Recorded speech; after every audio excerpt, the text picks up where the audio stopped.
ਸਤਿ ਸ਼੍ਰੀ ਅਕਾਲ। ਤੁਸੀਂ ਦੇਖ ਰਹੇ ਹੋ ਪੰਜਾਬ ਮੇਲ ਯੂਨੀਵਰਸਿਟੀ ਟੀਵੀ। ਇੱਕ ਵਾਰ ਫਿਰ ਤੋਂ ਮੈਂ ਹਾਜ਼ਰ ਹਾਂ ਲੈ ਕੇ ਪ੍ਰੋਗਰਾਮ ਜਿਹਦਾ ਨਾਮ ਹੈ ਪੰਜਾਬ ਅਪਡੇਟ। ਸੋ ਪੰਜਾਬ ਅਪਡੇਟ ਦੀ ਗੱਲ ਕੀਤੀ ਜਾਵੇ ਤੇ ਅੱਜ ਪੰਜਾਬ ਦੇ ਵਿੱਚ ਇਹ ਕਹ ਲਓ ਕਿ ਸਿਰੇ ਦੀ ਜਾਂ ਚੋਟੀ ਦੇ ਜਿਹੜੇ ਲੀਡਰਸ਼ਿਪ ਹੈ ਉਹਨਾਂ ਦੀ ਆਮਦ ਹੋਈ ਹੈ। ਮੈਂ ਗੱਲ ਕਰ ਰਿਹਾ prime minister of India Narendra Modi ji. ਉਹਨਾਂ ਨੇ ਅੱਜ ਪੰਜਾਬ ਫੇਰੀ ਕੀਤੀ। ਇਸ ਤੋਂ ਪਹਿਲਾਂ ਹਰਿਆਣਾ ਦੇ ਵਿੱਚ ਸੀਗੇ ਔਰ ਦੁਪਹਿਰ ਬਾਅਦ ਤੋਂ ਪੰਜਾਬ ਦੇ ਵਿੱਚ ਆਉਂਦੇ ਨੇ। ਹੋਮੀ ਭਾਭਾ ਕੈਂਸਰ ਇੰਸਟੀਚਿਊਟ ਜਿਹੜਾ ਹੈ ਉਹਦਾ ਇਨੋਗ੍ਰੇਸ਼ਨ ਹੁੰਦਾ ਹੈ ਔਰ ਜਦੋਂ ਮੈਂ ਇਹ ਪ੍ਰੋਗਰਾਮ ਰਿਕਾਰਡ ਕਰ ਰਿਹਾ ਉਸ ਤੋਂ ਜਸਟ 10 ਕੁ ਮਿੰਟ ਪਹਿਲਾਂ ਹੀ ਜਿਹੜਾ ਹੈ ਉਹ ਇਸ ਇਨੋਗ੍ਰੇਸ਼ਨ ਨੂੰ ਖਤਮ ਕਰ ਗਏ ਨੇ। ਹਾਲਾਂਕਿ ਸਿਕਿਉਰਿਟੀ ਜੇ ਗੱਲ ਕੀਤੀ ਜਾਵੇ ਤਾਂ ਇਸ ਵਾਰ ਜਿਹੜੀ ਸਿਕਿਉਰਿਟੀ ਸੀ ਬੜੀ ਸਖਤ ਸਿਕਿਉਰਿਟੀ ਸੀਗੀ ਮੋਦੀ ਸਾਹਿਬ ਦੀ ਔਰ ਤਕਰੀਬਨ ਕਿਹਾ ਜਾ ਰਿਹਾ ਹੈ ਕਿ 7500 ਮੁਲਾਜ਼ਮ ਜਿਹੜੇ ਸੀਗੇ ਉਹ ਇਹਨਾਂ ਦੀ ਸਿਕਿਉਰਿਟੀ ਦੇ ਲਾਏ ਗਏ ਔਰ ਇਸ ਤੋਂ ਇਲਾਵਾ ਹੈਲੀਪੈਡ ਦੀ ਗਿਣਤੀ ਕੀਤੀ ਜਾਵੇ ਤਾਂ 11 ਹੈਲੀਪੈਡ ਬਣਾਏ ਗਏ। ਔਰ ਕੱਲ੍ਹ ਇੱਕ ਨਿਊਜ਼ ਜਿਹੜੀ ਸੀਗੀ ਇਸ ਸਾਰਿਆਂ ਦੇ ਵਿੱਚ ਆ ਗਈ ਕਿ ਜਿਹੜਾ ਮੋਹਾਲੀ ਦਾ ਜਿਹੜਾ ਹੈ ਸਿਸਮਾ ਫਾਰਮ ਦੇ ਕੋਲ ਜਿਹੜਾ ਜਿਵੇਂ ਕਹਿੰਦੇ ਸਿਸਮਾ ਰੋਡ ਦੇ ਕੋਲ ਜਿਹੜਾ ਇੱਕ 에ਅਰਫੋਰਸ ਬੇਸ ਹੈ ਜਿੱਥੇ ਅਗਰ ਸੁਣਿਆ ਜਾ ਰਿਹਾ ਸੀ ਕਿ ਮੋਦੀ ਸਾਹਿਬ ਲੈਂਡ ਕਰਨਗੇ। ਉਹਨਾਂ ਦੀ ਕੰਧ ਦੇ ਉੱਤੇ ਉਸ 에ਅਰਫੋਰਸ ਦੀ ਕੰਧ ਦੇ ਉੱਤੇ ਕੱਲ੍ਹ ਖਾਲਿਸਤਾਨ ਜ਼ਿੰਦਾਬਾਦ ਨਾਰੇ ਫਿਰ ਦੁਬਾਰਾ ਤੋਂ ਦੇਖੇ ਗਏ ਤੇ ਜਿਸ ਨੂੰ ਕਰਕੇ ਸਿਕਿਉਰਿਟੀ ਇੱਕ ਵਾਰ ਫਿਰ ਤੋਂ ਵਧਾ ਦਿੱਤੀ ਗਈ। ਹਾਲਾਂਕਿ ਜੇ ਅਸੀਂ ਫਿਰੋਜ਼ਪੁਰ ਵਾਲੀ ਪਿਛਲੀ ਘਟਨਾ ਦੇਖੀਏ ਤਾਂ ਉਸ ਸਮੇਂ ਕਿਹਾ ਗਿਆ ਸੀ ਕਿ ਮੋਦੀ ਸਾਹਿਬ ਜਦੋਂ ਪੰਜਾਬ ਫੇਰੀ 'ਤੇ ਆ ਰਹੇ ਸਨ ਤਾਂ ਪੰਜਾਬ ਦੇ ਲਈ ਬਹੁਤ ਕੁਝ ਪਟਾਰਿਆਂ ਦੇ ਵਿੱਚ ਸੀਗਾ। ਅਤੇ ਹੁਣ ਸਾਰੇ ਜਿਹੜੇ ਪੋਲੀਟੀਕਲ ਐਨਾਲਿਸਿਸ ਨੇ ਉਹ ਇਹ ਸਵਾਲ ਪੁੱਛ ਰਹੇ ਨੇ ਜੇ ਕਿ ਬਹੁਤ ਕੁਝ ਪਟਾਰੇ ਦੇ ਵਿੱਚ ਸੀਗਾ ਅਤੇ ਉਹ ਪਟਾਰਾ ਗਿਆ ਕਿੱਥੇ, ਇਸ ਵਾਰ ਕਿਉਂ ਨਹੀਂ? ਕਿਉਂਕਿ ਮੋਦੀ ਸਾਹਿਬ ਸਿਰਫ ਅਤੇ ਸਿਰਫ ਉਦਘਾਟਨ ਕਰ ਗਏ ਔਰ ਰਸਮੀ ਕੋਈ ਸਪੈਸ਼ਲ ਪੈਕੇਜ ਦਾ ਐਲਾਨ ਅਜੇ ਤੱਕ ਜਿਹੜਾ ਹੈ ਉਹ ਸਾਡੇ ਕੰਨ ਸੋਈ ਨਹੀਂ ਪੈਂਦਾ ਹੈਗਾ। ਸੋ ਇੱਕ ਆਪਣੇ ਆਪ ਦੇ ਵਿੱਚ ਵੱਡੀ ਗੱਲ ਹੈ ਕਿ ਕਿਉਂ ਨਹੀਂ, ਵੱਡਾ ਐਲਾਨ ਕਿਉਂ ਨਹੀਂ ਹੈ ਜਾਂ ਫਿਰ ਕਹਿ ਲਓ ਕਿ ਇਹ ਐਲਾਨ ਜੇ ਹੋਏਗਾ ਕਿਉਂਕਿ ਇਸ ਸਮੇਂ ਸ਼ਾਇਦ ਹੋ ਸਕਦਾ ਕਿਉਂਕਿ ਹਜੇ ਪੰਜਾਬ ਦੇ ਵਿੱਚ ਨੇ, ਜੇ ਕੋਈ ਐਲਾਨ ਹੋਏਗਾ ਤਾਂ ਕਿਵੇਂ ਦੇ ਐਲਾਨ ਹੋ ਸਕਦੇ ਨੇ। ਇੱਕ ਗੱਲ ਤਾਂ ਹੈ ਕਲੀਅਰ ਕਿ ਪੰਜਾਬ ਨੂੰ ਜਿਹੜਾ ਹੈ ਪੰਜਾਬ ਨੂੰ ਇੱਕ ਟਾਰਗੇਟ ਸਕਸੈਸ ਦੇ ਵਜੋਂ ਦੇਖਿਆ ਜਾ ਰਿਹਾ ਕਿਉਂਕਿ ਬੀਜੇਪੀ ਦੀ ਸੈਫਰਨ ਵੇਵ ਪੂਰੇ ਦੇਸ਼ ਦੇ ਵਿੱਚ ਹੈ ਐਕਸੈਪਟ ਫਰੋਮ ਅਸੀਂ ਥੋੜ੍ਹੀਆਂ ਜਿਹੀਆਂ ਸਟੇਟਸ ਦੀ ਗੱਲ ਕਰੀਏ ਕਿ ਉੱਥੇ ਨਹੀਂ ਹੈਗੀ। ਸੋ ਇਹ ਲੱਗ ਰਿਹਾ ਕਿ ਇਸ ਵਾਰ ਬੀਜੇਪੀ ਜਿਹੜਾ ਹੈ ਆਪਣਾ ਪਤਾ ਪੰਜਾਬ ਨੂੰ ਲੈ ਕੇ ਵੀ ਗੱਲ ਕੀਤੀ ਜਾ ਰਹੀ ਹੈ।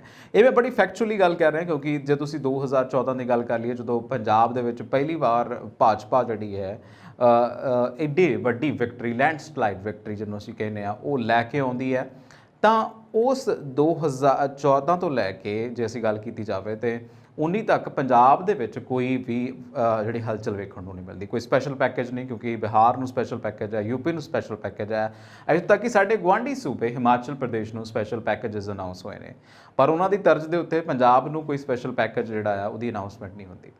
ਪਰ ਫਿਰ ਜਦੋਂ ਅਸੀਂ ਗੱਲ ਕਰਦੇ ਹਾਂ 2020 ਆ ਜਾਂਦਾ ਹੈ ਤਾਂ ਫਿਰ ਇਹਨਾਂ ਦੇ ਦਿਮਾਗ ਦੇ ਵਿੱਚ ਸੈਫਰਨ ਵੇਵ ਦਾ ਝੰਡਾ ਜਿਹੜਾ ਪੂਰੀ ਦੁਨੀਆ ਦੇ ਵਿੱਚ ਜਿਹਨੂੰ ਅਸੀਂ ਉਹ ਕਹਿੰਦੇ ਆ ਲਹਿਰਾਉਣਾ ਆ, ਫਿਲਹਾਲ ਉਹ ਪੂਰੇ ਭਾਰਤ ਨੂੰ ਸੈਫਰਨ ਵੇਵ 'ਚ ਰੰਗਣਾ ਚਾਹੁੰਦੇ ਨੇ। ਸੋ ਪੰਜਾਬ ਨੂੰ ਟਾਰਗੇਟ ਕਰ ਰਹੇ ਕਿਉਂਕਿ ਪੰਜਾਬ ਦੇ ਲੋਕਾਂ ਦੀ ਜਿਹੜੀ ਇੱਕ ਸਾਈਕੀ ਹੈ ਬੜੀ ਮੁਖਤਲਿਫ ਸਾਈਕੀ ਹੈ, ਬੜੇ ਹੀ ਵੱਖਰੇ ਸੁਭਾਅ ਦੇ ਨੇ ਪੰਜਾਬੀ। ਸੋ ਇਸ ਕਰਕੇ ਸ਼ਾਇਦ ਪੰਜਾਬ ਨੂੰ ਜਿਹੜਾ ਹੈ ਤਰਜੀਹ ਦੇ ਆਧਾਰ 'ਤੇ ਕਿਉਂਕਿ ਅਸੀਂ ਦੇਖਿਆ ਸੀ ਕਿ ਲਾਲ ਕਿਲ੍ਹਾ ਦੇ ਵਿੱਚ ਹੁਣ ਜਿਹੜੇ ਸਾਡੇ ਗੁਰੂ ਸਾਹਿਬਾਨ ਨੇ ਉਹਨਾਂ ਦੇ ਜਨਮ ਦਿਹਾੜੇ ਉਹਨਾਂ ਨੂੰ ਯਾਦ ਕੀਤਾ ਜਾਣ ਲੱਗ ਪਿਆ। ਫਿਰ ਛੋਟੇ ਸਾਹਿਬਜ਼ਾਦਿਆਂ ਦੇ ਦਿਨ ਨੂੰ ਸਮਰਪਿਤ ਕਰ ਦਿੱਤਾ ਗਿਆ ਸ਼ਹਾਦਤ ਦਿਵਸ ਦੇ ਨਾਮ ਦੇ ਨਾਲ।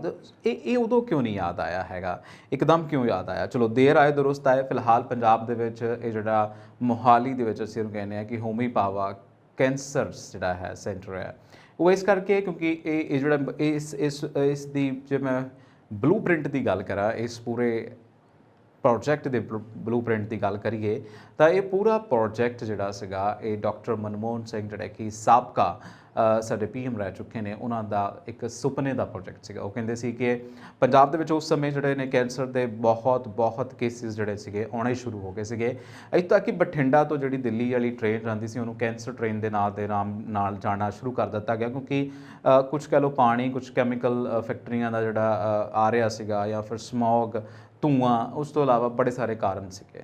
ਉਸ ਸਮੇਂ ਬੜੇ ਸਾਰੇ ਕੇਸਿਸ ਸੀ ਪੰਜਾਬ ਦੇ ਵਿੱਚ। ਸੋ ਉਹਨਾਂ ਕੇਸਾਂ ਦੇ ਮੱਦੇਨਜ਼ਰ ਇੱਕ ਨਵਾਂ ਇੱਕ ਮਲਟੀ ਫੈਸਿਲਿਟੇਟ ਜਿਹੜਾ ਸੈਂਟਰ ਸੀਗਾ ਕੈਂਸਰ ਨੂੰ ਸਮਰਪਿਤ ਉਸ ਬਾਰੇ ਸੋਚਿਆ ਗਿਆ। ਸੋ ਉਹ ਸੈਂਟਰ ਬਣ ਗਿਆ। ਚਲੋ ਇਸ ਦੇ ਨਾਲ ਪੰਜਾਬ ਦੇ ਲੋਕਾਂ ਨੂੰ ਬਹੁਤ ਲਾਭ ਹੋਏਗਾ ਕਿਉਂਕਿ ਇੱਕ ਤਾਂ ਰੋਜ਼ਗਾਰ ਪੈਦਾ ਹੋ ਜਾਂਦਾ ਹੈ ਉੱਥੇ ਦੇ ਲਾਗੇ ਵਾਲੇ ਲੋਕਾਂ ਦੇ ਲਈ। ਦੂਸਰਾ ਨਵੀਆਂ ਰਿਸਰਚ ਦੇ ਲਈ ਅਸੀਂ ਕੰਮ ਕਰਨਾ ਸ਼ੁਰੂ ਕਰ ਦਿੰਦੇ ਹਾਂ। ਤੀਸਰਾ ਅਸੀਂ ਬਹੁਤ ਸਾਰੇ ਜਿਹੜੇ ਲੋਕ ਨੇ ਬਿਮਾਰੀਆਂ ਦੇ ਨਾਲ ਹੱਦੇ ਨੇ, ਔਰ ਜਦੋਂ ਉਹ ਬਿਮਾਰੀਆਂ ਦੇ ਲਈ ਤੁਹਾਨੂੰ ਪਤਾ ਹੋਵੇ ਕਿ ਤੁਸੀਂ ਇੱਥੇ ਜਾ ਕੇ ਦਵਾਈ ਲੈਣੀ ਆ, ਤੇ ਬੜੀ ਚੰਗੀ ਗੱਲ ਹੋ ਜਾਂਦੀ ਹੈ। ਸੋ ਕੈਂਸਰ ਹਸਪਤਾਲ ਦਾ ਉਦਘਾਟਨ ਪ੍ਰਧਾਨ ਮੰਤਰੀ ਨਰਿੰਦਰ ਮੋਦੀ ਵੱਲੋਂ ਪੰਜਾਬ ਦੇ ਵਾਸੀਆਂ ਨੂੰ ਇਹ ਵੱਡੀ ਸੁਗਾਤ ਹੈ, ਔਰ ਇਹ ਮੁੱਲਾਪੁਰ ਜਿਹੜਾ ਆ ਉੱਥੇ ਹੋਇਆ, ਹੋਮੀ ਭਾਭਾ ਕੈਂਸਰ ਹਸਪੀਟਲ ਦਾ ਇਹ ਕੀਤਾ ਹੈ। ਇਸ ਸਮੇਂ ਭਗਵੰਤ ਮਾਨ ਜਿਹੜੇ ਸਾਡੇ ਕੀ ਚੀਫ ਮਿਨਿਸਟਰ ਨੇ ਉਹ ਮੌਜੂਦ ਰਹੇ, ਤੇ ਤਕਰੀਬਨ ਪੂਰੀ ਕੈਬਨਿਟ ਮੌਜੂਦ ਸੀਗੀ, ਕਿਉਂਕਿ ਮੈਨੂੰ ਲੱਗਦਾ ਕਿ ਸ਼ਾਇਦ ਸਪੈਸ਼ਲੀ ਜਿਹੜੀ ਫਿਰੋਜ਼ਪੁਰ ਵਾਲੀ ਘਟਨਾ ਉਹ ਤੋਂ ਸਬਕ ਲੈਂਦਿਆਂ ਹੋਇਆ ਇਸ ਵਾਰ ਪੂਰੀ ਚੀਜ਼ ਨੂੰ ਸ਼ਾਇਦ ਉਸ ਨੂੰ ਨਾ ਦੁਹਰਾਇਆ ਜਾਵੇ, ਇਸ ਲਈ ਪੂਰੀਆਂ ਕੋਸ਼ਿਸ਼ਾਂ ਵੀ ਕੀਤੀਆਂ ਗਈਆਂ, ਜੋ ਸੁੱਖ ਸਖੇਲੀ ਹੋ ਵੀ ਗਿਆ ਆ। ਅੱਗੇ ਵਧਦੇ ਹਾਂ। ਦੂਸਰੀ ਖਬਰ ਜਿਹੜੀ ਹੈ ਉਹ ਵੀ ਇੱਕ ਸਨਸਨੀਖੇਜ਼ ਖਬਰ ਹੈ। ਥੋੜ੍ਹੇ ਦਿਨ ਪਹਿਲਾਂ ਅਸੀਂ ਦੇਖਿਆ ਸੀਗਾ, ਇੱਕ ਦਿਨ ਪਹਿਲਾਂ ਜਿਹੜੀ ਹੈ ਖਬਰ ਆ ਗਈ, ਹੁਣ ਇਹ ਜਿਹੜੀ ਅਤੇ ਮੋਹਰ ਵੀ ਲੱਗ ਗਈ ਹੈ, ਕਿਉਂਕਿ ਇਹ ਰੌਲਾ ਸੀ ਪਹਿਲਾਂ। ਤੁਸੀਂ ਖਬਰ ਸੁਣੀ ਹੋਣੀ ਹੈ ਕਿ ਭਾਜਪਾ ਆਗੂ ਸੋਨਾਲੀ ਫੋਗਾਟ ਉਹਨਾਂ ਦੀ ਜਿਹੜੀ ਹੈ ਉਹ ਮੌਤ ਹੋ ਜਾਂਦੀ ਹੈ। ਉਸ ਸਮੇਂ ਉਹ ਗੋਆ ਦੇ ਵਿੱਚ ਸੀਗੇ। ਮੌਤ ਦਾ ਕਾਰਨ ਕਿਹਾ ਜਾ ਰਿਹਾ ਹੈ ਕਿ ਉਹਨਾਂ ਨੂੰ ਹਾਰਟ ਅਟੈਕ ਹੋ ਗਿਆ। ਅੱਜ ਕੱਲ੍ਹ ਬੜਾ ਇਹ ਟਰਮ ਜਿਹੜੀ ਹੈ ਸਾਇਲੈਂਟ ਹਾਰਟ ਅਟੈਕ ਹੋ ਗਿਆ, ਇਹ ਵਾਲੀ ਚੱਲਦੀ ਹੈ। ਹਾਲਾਂਕਿ ਸੋਨਾਲੀ ਫੋਗਾਟ ਦੇ ਜਿਹੜਾ ਕੇਸ ਹੈ ਉਹਦੇ ਵਿੱਚ ਇਹ ਕਿਹਾ ਜਾ ਰਿਹਾ ਕਿ ਉਹਨਾਂ ਨੂੰ ਸਾਇਲੈਂਟ ਹਾਰਟ ਅਟੈਕ ਹੋ ਗਿਆ, ਪਰ ਉਹਨਾਂ ਦੇ ਭਰਾ ਨੇ ਸ਼ੱਕ ਜ਼ਾਹਿਰ ਕਰਦੇ ਉੱਤੇ ਇੱਕ ਪੁਲਿਸ ਸ਼ਿਕਾਇਤ ਕਰ ਦਿੱਤੀ ਹੈ। ਉਹ ਕਹਿੰਦੇ ਕਿ ਮੌਤ ਆਪਣੇ ਆਪ ਨਹੀਂ ਹੋਈ, ਸਗੋਂ ਉਹਨਾਂ ਨੂੰ ਮਾਰਿਆ ਗਿਆ ਹੈ। ਇਹ ਉਹਨਾਂ ਦੇ ਭਰਾ ਦਾ ਕਹਿਣਾ ਹੈ, ਔਰ ਇਸ ਦੀ ਜਾਂਚ ਦੇ ਲਈ ਉਹਨਾਂ ਨੇ ਇੱਕ ਸ਼ਿਕਾਇਤ ਵੀ ਦਰਜ ਕਰ ਦਿੱਤੀ ਹੈ। ਹਾਲਾਂਕਿ ਦਾਅਵਾ ਉਹਨਾਂ ਨੇ ਇਹ ਦਿੱਤਾ, ਇਹਦੇ ਵਿੱਚ ਫੈਕਟ ਉਹਨਾਂ ਨੇ ਦਿੱਤਾ ਕਿ ਥੋੜ੍ਹੇ ਚਿਰ ਪਹਿਲਾਂ ਜਦੋਂ ਉਹ ਸੋਨਾਲੀ ਦੇ ਨਾਲ ਉਹਦੀ ਮਾਂ ਦੀ ਗੱਲ ਹੁੰਦੀ ਹੈ, ਉਹਦੀ ਭੈਣ ਦੀ ਗੱਲ ਹੁੰਦੀ ਹੈ, ਤੇ ਸੋਨਾਲੀ ਥੋੜ੍ਹੀ ਪਰੇਸ਼ਾਨ ਲੱਗਦੀ ਸੀਗੀ। ਉਹ ਆਪਣੇ ਦੋ ਸਾਥੀਆਂ ਦੇ ਜਿਹੜੇ ਦੀ ਗੱਲ ਕਰ ਰਹੀ ਸੀ, ਜਿਨ੍ਹਾਂ ਤੋਂ ਉਹ ਕਾਫੀ ਨਾਰਾਜ਼ ਸੀ, ਤੇ ਉਹ ਕਹਿੰਦੇ ਕਿ ਇਹੀ ਉਹ ਦੋ ਸਾਥੀ ਹੋ ਸਕਦੇ ਨੇ ਜਿਨ੍ਹਾਂ ਨੇ ਸੋਨਾਲੀ ਫੋਗਾਟ ਦੀ ਜਿਹੜੀ ਹੈ ਮੌਤ ਨੂੰ ਅੰਜਾਮ ਦਿੱਤਾ। ਸੋ ਜੇ ਗੱਲ ਕੀਤੀ ਜਾਵੇ, ਰਿੰਕੂ ਡਾਕਾ ਨੇ ਦੋਸ਼ ਲਾਇਆ ਹੈ ਕਿ ਮੌਤ ਤੋਂ ਕੁਝ ਸਮਾਂ ਪਹਿਲਾਂ ਫੋਗਾਟ ਨੇ ਆਪਣੀ ਮਾਂ ਤੇ ਭੈਣ ਦੇ ਤੇ ਰਿਸ਼ਤੇਦਾਰ ਇੱਕ ਉਹਦੇ ਹੋਰ ਸੀ, ਉਸ ਦੇ ਨਾਲ ਗੱਲ ਕੀਤੀ ਸੀ। ਸੋ ਉਹ ਕਹਿੰਦੇ ਕਿ ਉਸ ਸਮੇਂ ਉਹ ਪਰੇਸ਼ਾਨ ਵੀ ਲੱਗਦੀ ਹੈ, ਤੇ ਹੋ ਸਕਦਾ ਹੈ ਕਿ ਉਹਨਾਂ ਨੇ ਇਸ ਘਟਨਾ ਨੂੰ ਅੰਜਾਮ ਦਿੱਤਾ ਹੋਵੇ। ਮੌਤ ਤੋਂ ਬਾਅਦ ਹਰਿਆਣਾ ਵਿੱਚ ਉਸਦੇ ਫਾਰਮ ਹਾਊਸ ਦੇ CCTV ਕੈਮਰੇ, ਲੈਪਟਾਪ ਤੇ ਹੋਰ ਜ਼ਰੂਰੀ ਚੀਜ਼ਾਂ ਗਾਇਬ ਹੋ ਗਈਆਂ ਨੇ। ਫੋਗਾਟ ਦੇ ਪਰਿਵਾਰਕ ਮੈਂਬਰ ਮੰਗਲਵਾਰ ਰਾਤ ਗੋਆ ਤੇ ਪੁਲਿਸ ਕੋਲ ਦਰਜ ਕਰਵਾਈ ਸ਼ਿਕਾਇਤ ਦੇ ਵਿੱਚ ਦਾਅਵਾ ਕੀਤਾ ਕਿ ਫੋਗਾਟ ਦੇ ਦੋ ਸਾਥੀਆਂ ਨੇ ਗੋਆ ਦੇ ਵਿੱਚ ਉਸ ਦੀ ਹੱਤਿਆ ਕਰ ਦਿੱਤੀ ਹੈ। ਟਾਕਾ ਨੇ ਥਾਣੇ ਬਾਹਰ ਪੱਤਰਕਾਰਾਂ ਨੂੰ ਕਿਹਾ, ਅਸੀਂ ਸੋਨਾਲੀ ਨੂੰ ਉਹਨਾਂ ਤੋਂ ਜ਼ਿਆਦਾ ਜਾਣਦੇ ਹਾਂ। ਪੱਤਰਕਾਰਾਂ ਨੂੰ ਉਹਨਾਂ ਨੇ ਇਹ ਗੱਲ ਕਹੀ ਹੈ। ਉਹਨਾਂ ਨੇ ਕਿਹਾ ਕਿ ਅਗਲੇ ਦਿਨ ਹਿਸਾਰ ਵਾਪਸ ਜਾਣ ਦੇ ਲਈ ਕਿਹਾ ਗਿਆ ਸੀ। ਉਸਨੇ ਦਾਅਵਾ ਕੀਤਾ ਸੀ ਕਿ ਪੁਲਿਸ ਨੇ ਦੋਵਾਂ ਵਿਅਕਤੀਆਂ ਵਿਰੁੱਧ FIR ਦਰਜ ਕਰਨ ਤੋਂ ਇਨਕਾਰ ਕਰ ਦਿੱਤਾ। ਹੁਣ ਤੁਸੀਂ ਲਾ ਸਕਦੇ ਹੋ ਕਿ ਵਾਕਈ ਵੀ ਇਹ ਹੋ ਵੀ ਸਕਦਾ ਹੈ, ਕਿਉਂਕਿ ਜਦੋਂ ਅਸੀਂ ਕਹਿੰਦੇ ਹਾਂ ਕਿ ਤੁਸੀਂ ਬੜੇ ਮਸ਼ਹੂਰ ਕਿੱਤੇ ਦੇ ਵਿੱਚ ਹੁੰਦੇ ਹੋ, ਤੁਸੀਂ ਬਹੁਤ ਕੁਝ ਜਾਣਦੇ ਹੋ, ਔਰ ਥੋੜ੍ਹੀ ਦੇਰ ਪਹਿਲਾਂ ਤੁਹਾਡੇ ਪਰਿਵਾਰਕ ਮੈਂਬਰਾਂ ਨਾਲ ਤੁਹਾਡੀ ਗੱਲ ਹੋਵੇ ਤੇ ਤੁਸੀਂ ਲੋਕਾਂ 'ਤੇ ਪਰੇਸ਼ਾਨ ਹੋਵੋ, ਦੋ ਲੋਕਾਂ 'ਤੇ ਤੁਹਾਨੂੰ ਗੁੱਸਾ ਵੀ ਹੋਵੇ, ਤੇ ਇਹ ਜਿਹੜੀ ਚੀਜ਼ ਹੈ ਇਸ ਨੂੰ ਨਕਾਰਿਆ ਬਿਲਕੁਲ ਨਹੀਂ ਜਾ ਸਕਦਾ। ਸੋ ਆਪਣੇ ਆਪ ਦੇ ਵਿੱਚ ਇਹ ਬਹੁਤ ਵੱਡੀ ਖਬਰ ਹੈ, ਔਰ ਇਹ ਹੁਣ ਇਨਕੁਆਇਰੀ ਜਿਹੜੀ ਹੈ, ਕਿਉਂਕਿ ਹਾਲੇ ਤੱਕ FIR ਨਹੀਂ ਹੋਈ ਉਹਨਾਂ ਲੋਕਾਂ ਦੇ ਖਿਲਾਫ ਜਿਨ੍ਹਾਂ ਦੇ ਖਿਲਾਫ ਮੰਗ ਕੀਤੀ ਜਾ ਰਹੀ ਹੈ, ਪਰ ਕਿਤੇ ਨਾ ਕਿਤੇ ਇਨਕੁਆਇਰੀ ਜਿਹੜੀ ਹੈ ਉਸ ਗੱਲ ਦੀ ਹੋ ਰਹੀ ਹੈ ਕਿ ਇਹ ਮੌਤ ਦਾ ਜਿਹੜਾ ਹੈ ਉਹ ਕਾਰਨ ਕੀ ਹੈ, ਇਸ ਦੇ ਪਿੱਛੇ ਕੌਣ ਹੋ ਸਕਦਾ ਹੈ, ਕੌਣ ਜ਼ਿੰਮੇਵਾਰ ਹੈ, ਇਸ ਉੱਤੇ ਜ਼ਰੂਰ ਗੱਲ ਕੀਤੀ ਜਾਂਦੀ ਹੈ। ਅੱਗੇ ਵਧਦੇ ਹਾਂ। ਕੱਲ੍ਹ ਦਾ ਇੱਕ ਬਹੁਤ ਵੱਡਾ ਆਪਾਂ ਕਹਿ ਲਈਏ ਕਿ ਬਹੁਤ ਵੱਡੀ ਖਬਰ ਹੈ। ਇਸ ਨੂੰ ਅਸੀਂ ਕਹਿੰਦੇ ਹਾਂ ਕਿ ਪੋਲੀਟੀਕਲ ਖਬਰ ਹੈ, ਔਰ ਪੋਲੀਟੀਕਲ ਪਾਥ ਬ੍ਰੇਕਿੰਗ ਖਬਰ ਹੈ। ਸਾਬਕਾ ਮਿਨਿਸਟਰ ਰਹਿ ਚੁੱਕੇ ਭਾਰਤ ਭੂਸ਼ਣ ਆਸ਼ੂ ਦੇ ਬਾਰੇ।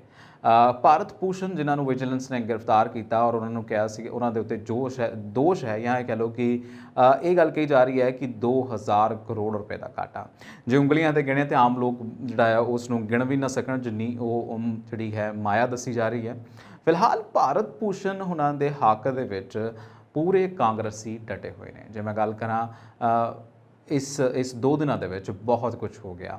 ਪਹਿਲਾਂ ਅਸੀਂ ਉਸ ਦਿਨ ਦੇਖਿਆ ਕਿ ਜਿਸ ਦਿਨ ਗ੍ਰਿਫਤਾਰੀ ਸੀ ਤਾਂ ਰਵਨੀਤ ਬਿੱਟੂ ਸਾਹਿਬ ਹੁਣੀ ਆ ਕੇ ਜਿੱਥੇ ਉਹਨਾਂ ਨੂੰ ਗ੍ਰਿਫਤਾਰ ਕਰਨ ਆਏ ਸੀਗੇ, ਜਿਹੜੇ ਸੈਲੂਨ ਤੋਂ ਉਹਨਾਂ ਨੂੰ ਗ੍ਰਿਫਤਾਰ ਕਰਨਾ ਸੀ, ਉਸ ਸੈਲੂਨ ਦੇ ਵਿੱਚ ਆ ਕੇ ਫਿਰ ਗ੍ਰਿਫਤਾਰ ਕਰਨ ਵਾਲੇ ਜਿਹੜੇ ਆਏ ਹੋਏ ਸੀ, ਚਾਹੇ ਉਹ SP ਅਧਿਕਾਰੀ ਕਿਹਾ ਜਾ ਰਿਹਾ ਹੈ ਕਿ ਵਿਜੀਲੈਂਸ ਦੇ ਸੀਗੇ, ਉਹਨਾਂ ਦੇ ਨਾਲ ਬੜੀ ਹੀ ਬੇਰੁਖੀ ਦੇ ਨਾਲ ਔਰ ਬੜੇ ਹੀ ਆਪਾਂ ਕਹਿ ਲਈਏ ਕਿ ਗੈਰ ਸੋਸ਼ਲ ਤਰੀਕੇ ਦੇ ਨਾਲ, ਗੈਰ ਸਮਾਜਿਕ ਤਰੀਕੇ ਦੇ ਨਾਲ ਜਿਹੜਾ ਹੈ ਉਹ ਪੇਸ਼ ਆਏ। ਸੋ ਭਾਰਤ ਭੂਸ਼ਣ ਆਸ਼ੂ ਹੁਣਾਂ ਦੀ ਗ੍ਰਿਫਤਾਰੀ ਵੇਲੇ ਜੋ ਡਰਾਮਾ ਹੋਇਆ ਉਹ ਡਰਾਮਾ ਲਗਾਤਾਰ ਜਾਰੀ ਹੈ। ਅੱਜ ਵੀ ਡਰਾਮਾ ਦੇਖਣ ਨੂੰ ਮਿਲਿਆ ਵਿਜੀਲੈਂਸ ਦੇ ਦਫ਼ਤਰ ਜਿਹੜਾ ਕਿ ਲੁਧਿਆਣਾ ਦੇ ਦਫ਼ਤਰ ਦੇ ਬਾਹਰ ਬੜੇ ਉੱਘੇ ਆਗੂ ਦੇਖਣ ਨੂੰ ਮਿਲੇ ਆ। ਉਹਨਾਂ ਦੇ ਵਿੱਚ ਅਸੀਂ ਕਾਂਗਰਸੀ ਜਿਹੜੇ ਪੰਜਾਬ ਕਾਂਗਰਸ ਦੇ ਪ੍ਰਧਾਨ ਨੇ ਰਾਜਾ ਵੜਿੰਗ, ਅਮਰਿੰਦਰ ਰਾਜਾ ਵੜਿੰਗ ਗਿੱਦੜਬਾਹਾ ਤੋਂ ਵਿਧਾਇਕ ਨੇ, ਉਹ ਨਜ਼ਰ ਆਏ। ਇਸ ਤੋਂ ਇਲਾਵਾ ਪ੍ਰਤਾਪ ਸਿੰਘ ਬਾਜਵਾ ਵੀ ਆਏ। ਹਾਲਾਂਕਿ ਪ੍ਰਤਾਪ ਸਿੰਘ ਬਾਜਵਾ ਨੇ ਉੱਥੇ ਮੀਡੀਆ ਦੇ ਨਾਲ ਗੱਲ ਨਹੀਂ ਕੀਤੀ, ਉਹ ਅੰਦਰ ਗਏ ਔਰ ਉਸ ਤੋਂ ਬਾਅਦ ਬਾਹਰ ਆ ਗਏ, ਜੋ ਤੋਂ ਹੋਈ ਗੱਲ। ਇਸ ਤੋਂ ਇਲਾਵਾ ਬੜੇ ਸਾਰੇ ਪ੍ਰਗਟ ਸਿੰਘ ਜਿਹੜੇ ਜਲੰਧਰ ਤੋਂ ਵਿਧਾਇਕ ਨੇ ਉਹ ਵੀ ਉੱਥੇ ਨਜ਼ਰ ਆਏ ਨੇ। ਸੋ ਇੰਜ ਲੱਗ ਰਿਹਾ ਔਰ ਇਹਨਾਂ ਸਾਰਿਆਂ ਦੀ ਇੱਕ ਤੁੱਕ ਜਿਹੜੀ ਹੈ, ਇੱਕ ਗੱਲ ਜਿਹੜੀ ਹੈ, ਇਹ ਕਹਿ ਰਹੇ ਨੇ ਬਾਰ-ਬਾਰ ਕਿ ਸਾਡੇ ਤੇ ਬਦਲਾਖੋਰੀ ਦੇ ਨਾਲ ਪਰਚਾ ਕੀਤਾ ਜਾ ਰਿਹਾ। ਤੁਹਾਨੂੰ ਇੱਕ ਗੱਲ ਯਾਦ ਹੋਏਗੀ ਕਿ ਭਗਵੰਤ ਮਾਨ ਸਾਹਿਬ ਉਹਨਾਂ ਨੇ ਕਿਹਾ ਸੀਗਾ ਕਿ ਸਾਡੇ ਜਿਹੜੇ ਸੀਐਮ ਸਾਹਿਬ ਨੇ ਉਹਨਾਂ ਨੇ ਕਿਹਾ ਕਿ ਅਸੀਂ ਸਬੂਤਾਂ ਤੋਂ ਬਿਨਾਂ ਨਹੀਂ ਕੰਮ ਕੀਤਾ, ਔਰ ਇਹ ਕਹਿੰਦੇ ਚੰਡੀਗੜ੍ਹ ਆ ਕੇ ਕਹਿੰਦੇ ਹੁੰਦੇ ਸੀ ਸਾਨੂੰ ਗ੍ਰਿਫਤਾਰ ਕਰੋ ਗ੍ਰਿਫਤਾਰ ਕਰੋ। ਕਹਿੰਦੇ ਹੁਣ ਅਸੀਂ ਕਰ ਲਿਆ ਗ੍ਰਿਫਤਾਰ ਤੇ ਹੁਣ ਰੌਲਾ ਵੀ ਕਿਉਂ ਪਾਉਂਦੇ ਨੇ। ਹਾਲਾਂਕਿ ਜਦੋਂ ਆਪਾਂ ਗੱਲ ਗ੍ਰਿਫਤਾਰੀ ਦੀ ਗੱਲ ਕਰਦੇ ਹਾਂ, ਮੈਨੂੰ ਨਹੀਂ ਪਤਾ ਕਿ ਕੀ ਇਹਨਾਂ ਦਾ ਸਹੀ ਤਰੀਕਾ ਸੀ, ਕਈ ਗਲਤ ਤਰੀਕਾ ਸੀ। ਕਹਿੰਦੇ ਜੀ ਗ੍ਰਿਫਤਾਰ ਬੜੇ ਗਲਤ ਤਰੀਕੇ ਨਾਲ ਕੀਤਾ ਗਿਆ। ਕਿਉਂ? ਤੁਹਾਨੂੰ ਕਿਉਂ ਗਲਤ ਤਰੀਕੇ ਨਾਲ ਗ੍ਰਿਫਤਾਰ ਕੀਤਾ ਗਿਆ? ਤੁਸੀਂ ਜੇ ਕੁਝ ਗਲਤ ਕੀਤਾ ਹੈ ਤਾਂ ਉਸ ਦੀ ਗ੍ਰਿਫਤਾਰੀ ਐ ਹੋਏਗੀ, ਤੁਹਾਨੂੰ ਅਲਟੀਮੇਟਮ ਥੋੜੀ ਦਿਆ ਜਾਏਗਾ।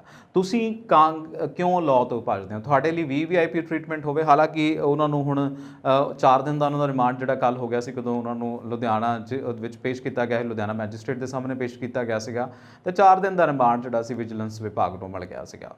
ਫਿਲਹਾਲ ਇੱਕ ਗੱਲ ਦੇਖਣ ਵਾਲੀ ਗੱਲ ਹੈ ਕਿ ਇਹ ਜਦੋਂ ਸੱਤਾ ਦੇ ਵਿੱਚ ਹੁੰਦੇ ਨੇ ਤੇ ਫਿਰ ਉਹੀ ਸੱਤਾ ਤੋਂ ਜਦੋਂ ਬਾਹਰ ਹੁੰਦੇ ਨੇ ਤਾਂ ਫਿਰ ਇਹ ਕਹਿੰਦੇ ਉਹ ਸੱਤਾ ਚੰਗੀ ਨਹੀਂ ਹੈ। ਬਈ ਤੁਸੀਂ ਉਹ ਬਣਾਈ ਹੋ ਸੱਤਾ, ਤੁਸੀਂ ਉਹ ਸੱਤਾ ਨੂੰ ਭੋਗਦੇ ਰਹੇ ਹੋ। ਅੱਜ 75 ਸਾਲ ਅਸੀਂ ਬਣਾ ਕੇ ਹਟੇ ਹਾਂ, ਆਜ਼ਾਦੀ ਦੇ 76ਵਾਂ ਲੱਗ ਗਿਆ ਆ ਕਿ ਅਸੀਂ ਅਜੇ ਤੱਕ ਇਸ ਆਨੇ ਕਾਨੇ ਬਹਾਨਿਆਂ ਤੋਂ ਅੱਗੇ ਉੱਠ ਨਹੀਂ ਸਕਦੇ, ਅੱਗੇ ਕੁਝ ਹੋਰ ਨਹੀਂ ਕਰ ਸਕਦੇ। ਮੈਨੂੰ ਇਹ ਸਮਝ ਨਹੀਂ ਆ ਰਹੀ ਕਿਉਂਕਿ ਸਰਕਾਰ ਇਹਨਾਂ ਦੀ ਹੈ, ਤੰਤਰ ਇਹਨਾਂ ਦਾ ਹੈ, ਗੱਲਾਂ ਇਹਨਾਂ ਦੀਆਂ ਨੇ, ਪਰ ਉਹ ਗੱਲਾਂ ਬਦਲ ਜਾਂਦੀਆਂ ਨੇ ਜਦੋਂ ਇਹ ਓਪੋਜੀਸ਼ਨ 'ਚ ਚਲੇ ਜਾਂਦੇ ਨੇ। ਉਹ ਗੱਲਾਂ ਹੋਰ ਹੁੰਦੀਆਂ ਨੇ ਜਦੋਂ ਇਹ ਸੱਤਾ ਦੇ ਵਿੱਚ ਹੁੰਦੇ ਨੇ। ਸੋ ਇਹ ਭਾਰਤ ਭੂਸ਼ਣ ਆਸ਼ੂ ਨੇ ਜਿਨ੍ਹਾਂ ਦਾ ਸਟਾਈਲ ਇੱਕ ਯੂਨੀਕ ਸਟਾਈਲ ਹੈ, ਹੇਅਰ ਦਾ, ਉਹਨਾਂ ਦੀ ਦਾੜੀ ਦਾ ਸਟਾਈਲ ਬਹੁਤ ਮਸ਼ਹੂਰ ਹੈ, ਉਹਨਾਂ ਦੇ ਉੱਤੇ ਹੈ। ਪਰ ਮੈਂ ਉਹੀ ਕਹਿ ਰਿਹਾ ਕਿ 2 ਦਿਨ ਹੋ ਗਏ ਨੇ ਔਰ ਕੱਲ੍ਹ ਜਦੋਂ ਵਿਜੀਲੈਂਸ ਵਿਭਾਗ ਦੇ ਵਿੱਚ ਸੁੱਤੇ ਨੇ ਤਾਂ ਉਹਨਾਂ ਨੂੰ ਤਖਤ ਪੋਸ਼ ਦਿੱਤਾ ਗਿਆ। ਕਹਿੰਦੇ ਜੀ ਅਸੀਂ ਨੋਰਮਲ ਰੂਟੀਨ 'ਚ ਰੱਖਿਆ, ਕੋਈ ਉਹਨਾਂ ਨੂੰ ਵੀਆਈਪੀ ਟ੍ਰੀਟਮੈਂਟ ਨਹੀਂ। ਹਾਲਾਂਕਿ ਸੋਮਵਾਰ ਜਿਸ ਦਿਨ ਉਹਨਾਂ ਦੀ ਗ੍ਰਿਫਤਾਰੀ ਸੋਮਵਾਰ ਉਹਨਾਂ ਨੂੰ ਰਾਤ ਰਹਿਣਾ ਪਿਆ, ਉਹ ਕਹਿੰਦੇ ਜੀ ਉਹਨਾਂ ਨੇ ਕੁਛ ਨਹੀਂ ਖਾਧਾ, ਕਹਿੰਦੇ ਜੀ ਮੇਰਾ ਵਰਤ ਸੀਗਾ। ਮੰਗਲਵਾਰ ਸਵੇਰੇ ਉਹਨਾਂ ਨੇ ਜਿਹੜਾ ਹੈ ਨਾਸ਼ਤਾ ਕੀਤਾ ਸੀਗਾ। ਸੋ ਦੇਖਣਾ ਹੋਏਗਾ ਕਿ ਕੀ ਹੁੰਦਾ, ਕਿਉਂਕਿ ਜਦੋਂ ਕੋਈ ਵੀਆਈਪੀਜ਼ ਬਾਹਰ ਬਣਦਾ ਆ ਤੇ ਬਹੁਤ ਸਾਰੇ ਕੁਝ ਹੁੰਦੇ ਨੇ। ਬੜੇ ਸਾਰੇ ਲੋਕ ਜਿਹੜੇ ਨੇ ਉਹ ਲਗਾਤਾਰ ਉੱਥੇ ਪਹੁੰਚ ਰਹੇ ਨੇ। ਅੰਮ੍ਰਿਤਸਰ ਤੋਂ ਲੋਕ ਸਭਾ ਮੈਂਬਰ ਗੁਰਜੀਤ ਸਿੰਘ ਔਜਲਾ, ਜਲੰਧਰ ਤੋਂ ਮੈਂ ਪਹਿਲਾਂ ਗੱਲ ਕਰ ਚੁੱਕਿਆ, ਵਿਧਾਇਕ ਪ੍ਰਗਟ ਸਿੰਘ ਪਹੁੰਚੇ, ਕੁਲਜੀਤ ਸਿੰਘ ਨਾਗਰਾ ਤੇ ਕਈ ਹੋਰ ਵੱਡੇ ਲੀਡਰ ਜਿਹੜੇ ਨੇ ਉਹ ਲਗਾਤਾਰ ਭਾਰਤ ਭੂਸ਼ਣ ਆਸ਼ੂ ਖਿਲਾਫ ਜਿਹੜੀ ਕਾਰਵਾਈ ਹੋਈ ਹੈ ਉਸ ਦੇ ਲਈ ਚਾਹੁੰਦੇ ਨੇ। ਉਹ ਕਹਿੰਦੇ ਜੀ ਕਿ ਪੂਰੀ ਪੰਜਾਬ ਕਾਂਗਰਸ ਖੜੀ ਹੈ। ਸੋ ਦੇਖਣਾ ਹੈ ਪੂਰੀ ਪੰਜਾਬ ਕਾਂਗਰਸ ਕਿਵੇਂ ਹੋਊਗੀ। ਕਹਿੰਦੇ ਜੀ ਉਹ ਨਿਰਦੋਸ਼ ਨੇ ਤੇ ਉਹਨਾਂ ਨੂੰ ਜਲਦੀ ਰਿਹਾਈ ਮਿਲ ਜਾਏਗੀ। ਸੋ ਇਹ ਸਮਾਂ ਦੱਸੇਗਾ। ਫਿਲਹਾਲ ਇਹ ਸੀ ਇੱਕ ਵੱਡਾ ਮੁੱਦਾ ਜਿਹੜਾ ਪੰਜਾਬ ਦੇ ਨਾਲ ਸੰਬੰਧਿਤ ਸੀਗਾ। ਹੁਣ ਅੱਗੇ ਵਧਦਾ ਹੈ ਤੇ Congress working committee national Congress 2024 ਜੇ ਅਸੀਂ ਗਈ ਹੈ ਤੇ ਦੂਰ ਨਹੀਂ ਹੈਗਾ, ਬਹੁਤ ਨੇੜੇ ਆ, ਬਹੁਤ ਨੇੜੇ ਆ ਗਿਆ। ਔਰ ਜਿੱਦਾਂ ਜਿੱਦਾਂ ਨੇੜੇ ਆਈ ਜਾਂਦਾ ਟਾਈਮ, ਉਵੇਂ ਅਸੀਂ ਗੱਲ ਕਰਦੇ ਹਾਂ ਕਿ ਹਰ ਕਿਸੇ ਨੂੰ ਲੱਗਦਾ ਹੈ ਕਿ ਹੁਣ ਕੀ ਹੋਏਗਾ ਲੋਕ ਸਭਾ ਇਲੈਕਸ਼ਨ ਦੇ ਵਿੱਚ। ਕਾਂਗਰਸ ਵਰਕਿੰਗ ਕਮੇਟੀ ਦੀ ਬੈਠਕ ਐਤਵਾਰ ਨੂੰ ਜਿਹੜੀ ਹੈ ਹੁਣ ਫਾਈਨਲੀ ਹੋਣ ਜਾ ਰਹੀ ਹੈ। ਇਸ ਬੈਠਕ ਦੇ ਵਿੱਚ ਕਿਹਾ ਜਾ ਰਿਹਾ ਹੈ ਕਿ ਪਹਿਲੀ ਵਾਰ ਹੋਏਗਾ ਕਿ ਕਾਂਗਰਸ ਯਾਨੀ ਕਿ ਜਿਹੜਾ ਪਰਿਵਾਰ ਹੈ ਨਹਿਰੂ ਪਰਿਵਾਰ, ਉਸ ਤੋਂ ਅਲਾਇਦਾ ਕਿਸੇ ਨੂੰ ਚੁਣ ਜਾਵੇਗਾ ਪ੍ਰਧਾਨ, ਕਿਉਂਕਿ ਉਸ 'ਤੇ ਪ੍ਰਧਾਨ ਚੁਣੀ ਜਾਏਗੀ। ਹਾਲਾਂਕਿ ਪੱਕਾ ਨਹੀਂ ਹੈ, ਮੋਹਰ ਨਹੀਂ ਲੱਗੀ ਹੈਗੀ। 28 ਤਰੀਕ ਦਿਨ ਐਤਵਾਰ ਔਰ ਸਭ ਦੀਆਂ ਨਿਗਾਹਾਂ ਉੱਤੇ ਹੋਣਗੀਆਂ। ਪਰ ਜੇ ਹੁੰਦਾ ਹੈ ਤੇ ਕੌਣ ਜਿਹੜਾ ਹੋ ਸਕਦਾ? ਹਾਲਾਂਕਿ ਜਿਹੜੇ ਐਨਾਲਿਸਿਸਟ ਨੇ, ਪੋਲੀਟੀਕਲ ਐਨਾਲਿਸਟ ਨੇ, ਉਹ ਇਹ ਕਹਿ ਰਹੇ ਨੇ ਕਿ ਪ੍ਰਿਯੰਕਾ ਜਿਹੜੇ ਗਾਂਧੀ ਨੇ ਉਹਨਾਂ ਨੂੰ ਕੰਸੀਡਰ ਕੀਤਾ ਜਾ ਰਿਹਾ ਹੈ, ਇੱਕ ਵੱਡਾ ਨਾਮ ਹੈ ਪ੍ਰਿਯੰਕਾ ਗਾਂਧੀ, ਉਹਨਾਂ ਨੂੰ ਕੰਸੀਡਰ ਕੀਤਾ ਜਾ ਰਿਹਾ। ਪਰ ਫਿਲਹਾਲ ਅਸੀਂ ਕਾਂਗਰਸ ਵਰਕਿੰਗ ਕਮੇਟੀ ਜਿਹਨਾਂ ਤੋਂ ਆਪਾਂ ਕਹਿ ਲਈਏ ਕਿ ਕਾਂਗਰਸ ਦੇ ਧੁਰ ਦੇ ਡਿਸੀਜ਼ਨ ਆਉਂਦੇ ਨੇ, ਇਹ ਬਹੁਤ ਇੰਪੋਰਟੈਂਟ ਹੈ ਕਿਉਂਕਿ ਅਗਲੀਆਂ ਲੋਕ ਸਭਾ ਇਲੈਕਸ਼ਨ ਵੀ ਆਪਣੇ ਆਪ ਦੇ ਵਿੱਚ ਇੰਪੋਰਟੈਂਟ ਨੇ। ਕਿਉਂਕਿ ਜੇ ਇਸ ਵਾਰ ਬੀਜੇਪੀ ਸੱਤਾ ਦੇ ਵਿੱਚ ਆਉਂਦੀ ਹੈ ਤੇ ਲਗਾਤਾਰ 3 ਪਾਰੀਆਂ ਜਿਹੜੀਆਂ ਨੇ ਉਹਨਾਂ ਨੂੰ ਮਿਲਣਗੀਆਂ। ਔਰ ਇਸ ਲਈ ਇਹ ਵੱਡੀ ਗੱਲ ਹੈ ਕਿਉਂਕਿ ਹੁਣ ਪਾਰਟੀ ਜਿਹੜੇ ਕਿਉਂਕਿ ਨਹੀਂ ਰਾਹੁਲ ਗਾਂਧੀ ਜੀ ਕਰ ਰਹੇ ਸੀਗੇ ਔਰ ਉਹਨਾਂ ਦੀ ਇਨਕੈਪੇਬਿਲਿਟੀ, ਉਹਨਾਂ ਨੂੰ ਅਸੀਂ ਕਿਹਾ ਸੀ ਕਿ ਉਹ ਲੋਕ ਇਹ ਸਮਝਦੇ ਆ ਕਿ ਉਹ ਇਸ ਕੰਮ ਦੇ ਜਿਹੜਾ ਇਸ ਯੋਗ ਨਹੀਂ ਹੈ।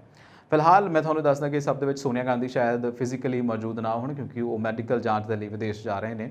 ਸੋ ਇੱਕ ਵੱਡੀ ਖਬਰ ਹੈ। ਔਰ ਜੇ ਅਸੀਂ ਪਾਰਟੀਆਂ ਦੀ ਗੱਲ ਕਰੀਏ ਤਾਂ ਭਾਰਤ ਦੀਆਂ 2 ਪਾਰਟੀਆਂ ਮਸ਼ਹੂਰ ਹੈ। ਇੱਕ ਹੁਣ ਭਾਜਪਾ ਜਿਹੜਾ ਸੰਘ ਹੁੰਦਾ ਸੀ ਪਹਿਲਾਂ, ਬੀਜੇਪੀ ਜਿਹਨੂੰ ਅਸੀਂ ਕਹਿੰਦੇ ਹਾਂ, ਦੂਸਰੀ ਕਾਂਗਰਸ ਜਿਨ੍ਹਾਂ ਦਾ ਆਪਣਾ ਕਹਿ ਲੈ ਕਿ ਐਨਡੀਏ ਤੇ ਯੂਪੀਏ ਦੋ ਹੀ ਜਿਹੜੇ ਅਲਾਈਅੰਸ ਨੇ ਵੱਡੇ ਅਲਾਈਅੰਸ ਨੇ। ਸੋ ਇਹਨਾਂ ਦੀ ਗੱਲੀ ਆਪਣੀ ਆਪ ਦੇ ਵਿੱਚ ਇੱਕ ਵੱਡੀ ਗੱਲ ਹੈ। ਅੱਗੇ ਵਧਦਾ, ਅੱਗੇ ਪੰਜਾਬ ਦੇ ਲੁਧਿਆਣਾ ਦੀ ਗੱਲ ਇਹ ਆ। ਲੁਧਿਆਣਾ ਦੇ ਵਿੱਚ ਇੱਕ ਪਰਿਵਾਰ ਦੇ ਉੱਤੇ ਉਦੋਂ ਦੁੱਖਾਂ ਦਾ ਕਹਿਰ ਟੁੱਟਿਆ ਜਦੋਂ ਉਹਨਾਂ ਦਾ 8 ਸਾਲਾਂ ਦਾ ਮਾਸੂਮ ਪੁੱਤ, ਪਹਿਲਾਂ ਤਾਂ ਖਬਰ ਆਈ ਕਿ ਜੀ ਉਹ ਗੁੰਮਸ਼ੁਦਾ ਆ, ਫਿਰ ਪਤਾ ਲੱਗਿਆ ਕਿ ਉਹ ਗੁੰਮਸ਼ੁਦਾ ਕੋਈ ਨਹੀਂ ਸੀਗਾ, ਵੀ ਤਾਇਆ ਨਾਲ ਲੈ ਗਿਆ ਤੇ ਉਸ ਨੂੰ ਮੌਤ ਦੇ ਘਾਟ ਉਤਾਰ ਦਿੱਤਾ। ਪਹਿਲਾਂ ਦਰਬਾਰ ਸਾਹਿਬ, ਫਿਰ ਕਟਾਣੀ, ਫਿਰ ਰਾਹ ਦੇ ਵਿੱਚ ਡਰੇਨ ਜਿਹੜੀ ਆਉਂਦੀ ਆ ਉਹਦੇ ਵਿੱਚ, ਲੁਧਿਆਣਾ ਡਰੇਨ ਜਿਹੜੀ ਆਉਂਦੀ ਆ ਉਹਦੇ ਵਿੱਚ ਰੋੜ ਦਿੱਤਾ ਤੇ ਲਾਸ਼ 2 ਦਿਨਾਂ ਬਾਅਦ ਉਸ ਨਹਿਰ ਦੇ ਉੱਪਰ ਤੈਰਦੀ ਮਿਲੀ।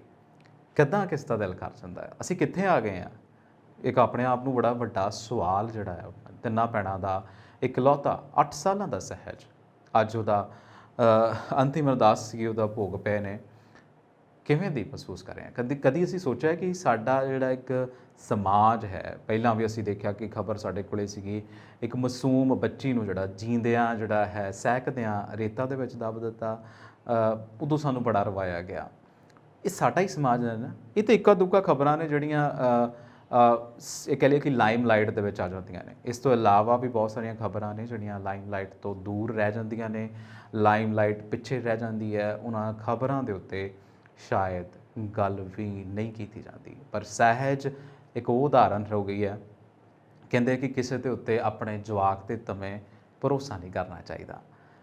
ਸਕਾ ਤਾਇਆ ਜਿਹੜਾ ਸਿਰਫ ਤੇ ਸਿਰਫ ਐਵੇਂ ਮਨਮੁਟਾਵਾਂ ਦੀਆਂ ਗੱਲਾਂ, ਛੋਟੀਆਂ ਗੱਲਾਂ ਤੋਂ ਨਾਰਾਜ਼ ਹੋ ਕੇ ਕਿਵੇਂ ਆਪਣੇ ਭਰਾ ਦੇ ਜਾਏ ਨੂੰ, ਕਿਵੇਂ ਆਪਣੇ ਲਖਤੇ ਜ਼ਿਗਰ ਨੂੰ ਕਹਿ ਲਿਓ ਕਿ ਉਸ ਨੂੰ ਜਿਹਨੂੰ ਸੁੱਖਾ ਮੰਗ ਕੇ ਲਿਆ ਹੋਵੇ 3 ਭੈਣਾਂ ਤੋਂ ਬਾਅਦ। ਕਿਉਂਕਿ ਪੰਜਾਬ ਦੇ ਵਿੱਚ ਤੁਸੀਂ ਰਹਿੰਦੇ ਆ, ਭਾਰਤ ਦੇ ਵਿੱਚ ਰਹਿੰਦੇ, ਜਿੱਥੇ ਮੁੰਡਾ ਕਹਿੰਦੇ ਜੰਮੇ ਨਾ ਤੇ ਭੈਣਾਂ ਕੱਜੀਆਂ ਨਹੀਂ ਜਾਂਦੀਆਂ, ਤੇ ਅੱਜ ਭੈਣਾਂ ਉਹ ਰੋ ਕੇ ਪਾਗਲ ਹੋ ਗਈਆਂ। ਆਪਣੇ ਆਪ ਦੇ ਵਿੱਚ ਇੱਕ ਸਵਾਲ ਹੈ ਕਿ ਸਾਡਾ ਸਮਾਜ ਕਿੱਥੇ ਖੜਾ ਆ, ਅਸੀਂ ਕਿੱਥੇ ਖੜੇ ਆ, ਕਿ ਅਸੀਂ ਇੰਨੇ ਡਿੱਗ ਗਏ ਹਾਂ? ਸਹਿਜਪ੍ਰੀਤ ਨੂੰ ਮੇਰੀ ਪੂਰੀ ਟੀਮ ਦੇ ਵੱਲੋਂ ਸ਼ਰਧਾਂਜਲੀ ਹੈ, ਔਰ ਉਹਨਾਂ ਦੇ ਮਾਪਿਆਂ ਨੂੰ ਸਬਰ ਜਿਹੜਾ ਹੈ ਪਰਮਾਤਮਾ ਦੇਵੇ, ਕਿਉਂਕਿ ਅਸੀਂ ਇਹ ਕਹਿ ਸਕਦੇ ਹਾਂ। ਪਰਿਵਾਰ ਵਾਲਿਆਂ ਦਾ ਅਸੀਂ ਦੇਖਿਆ ਜਿੰਨੀਆਂ ਵੀ ਵੀਡੀਓਜ਼ ਫੁਟੇਜ ਵਾਇਰਲ ਹੋ ਰਹੀਆਂ, ਰੋ ਕੇ ਬੁਰਾ ਹਾਲ ਹੋ ਰਿਹਾ। ਰਿਸ਼ਤੇਦਾਰ, ਭੈਣਾਂ, ਮਤਲਬ ਜਿਹੜੀ ਭੈਣ ਵਿਆਹੀ ਹੋਈ ਆ ਉਸ ਦਾ ਵੀ ਕਿੰਨਾ ਮਤਲਬ ਅਸੀਂ ਦੇਖ ਸਕਦੇ ਹਾਂ ਕਿ ਕਿੰਨਾ ਕਾਣ ਹੋ ਗਿਆ ਇਸ ਪਰਿਵਾਰ ਦਾ। ਸੋਚਣਾ ਤੇ ਪਵੇਗਾ ਸਾਨੂੰ। ਹੁਣ ਅੱਗੇ ਵਧਦਾ ਹਾਂ। ਅੱਗੇ ਕਹਿ ਲਓ ਕਿ ਪੋਲਰਾਈਜੇਸ਼ਨ ਲਗਾਤਾਰ ਹਰ ਜਗ੍ਹਾ ਦੇ ਉੱਤੇ ਮਿਲ ਰਿਹਾ, ਜਿੱਥੇ ਅਸੀਂ ਤਵੱਕੋ ਵੀ ਨਹੀਂ ਕਰਦੇ ਸਾਨੂੰ ਉੱਥੇ ਮਿਲ ਰਿਹਾ। ਬੀਤੇ ਕੁਝ ਦਿਨਾਂ ਤੋਂ ਡੇਰਾ ਸੱਚਖੰਡ ਬੱਲਾ ਦੇ ਮੌਜੂਦਾ ਗਦੀ ਨਸ਼ੀਨ ਸੰਤ ਨਿਰੰਜਨ ਦਾਸ ਜੀ ਦੀ ਗੱਲ ਕੀਤੀ ਜਾਵੇ। ਰਵਿਦਾਸੀਆ ਧਰਮ ਜਿਹੜਾ ਸਾਡਾ ਭਾਈਚਾਰਾ ਹੈ ਉਹਨਾਂ ਦੇ ਲਈ ਇਹ ਪ੍ਰਚਾਰ ਕਰਦੇ ਨੇ। ਗੱਦੀ ਨਸ਼ੀਨ ਨੇ ਸੰਤ ਨਿਰੰਜਨ ਦਾਸ ਜੀ। ਉਹ ਅੱਜ ਕੱਲ੍ਹ ਵਿਦੇਸ਼ੀ ਦੌਰਿਆਂ ਦੇ ਵਿੱਚ ਨੇ। ਉਹ ਇਟਲੀ ਸੀ ਜਦੋਂ ਉਹਨਾਂ ਨੂੰ ਇੱਕ ਧਮਕੀ ਭਰਿਆ ਕਾਲ ਆਉਂਦਾ ਆ ਕਿ ਤੁਸੀਂ ਆਪਣਾ ਧਰਮ ਪ੍ਰਚਾਰ ਬੰਦ ਕਰ ਦਿਓ। ਕਿੱਥੇ ਆ ਕੇ ਖੜੇ ਹਾਂ ਅਸੀਂ? ਉਹ ਧਰਮ ਜਿਹਨੂੰ ਅਸੀਂ ਕਹਿੰਦੇ ਹਾਂ ਕਿ ਅਵਲ ਅੱਲਾ ਨੂਰ ਉਪਾਇਆ ਕੁਦਰਤ ਕੇ ਸਭ ਬੰਦੇ, ਇੱਕ ਨੂਰ ਪੇ ਸਭ ਜਗ ਉਪਜਿਆ ਕੌਣ ਭਲੇ ਕੋ ਬੰਦੇ। ਆਪਣੇ ਆਪ ਦੇ ਵਿੱਚ ਇੱਕ ਵੱਡਾ ਸਵਾਲ ਹੈ ਨਾ ਫਿਰ।